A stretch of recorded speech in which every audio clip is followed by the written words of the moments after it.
বন্ধুরা দেখো আমরা শেষ করলাম 60 জন মানুষের মেহনত আইস মানে বর্তমানে যা শেষ করছি ও স্টেপ পর্যন্ত মারিয়া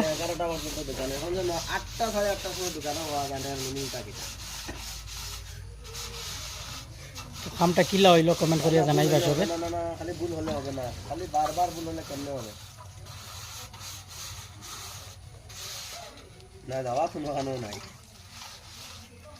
ওই আর লঙ্কা বা কইছিলাম যে খাইও তোর বানাই ছিল ফাইনালি মানে শেষ করলাম গিয়া এখন ভাই বন্ধ হয়ে যায় মানে আমি তো তো ভিডিও দেখিয়া কিলা লাগলো কমেন্ট করিয়া জানাইবা আর ইউটিউব থেকে দেখলে চ্যানেলটা সাবস্ক্রাইব করবা আর ফেসবুক থেকে দেখলে পেজটা ফলো করে দিবা আর ভিডিও লাইক কমেন্ট শেয়ার তো দাবাইয়া করবা হ্যাঁ আপনারা কমেন্ট করলে আমরা আরো উৎসাহ বাড়ি পারো বেশ করে ভিডিও বানাইবি আমি গেছি 8:30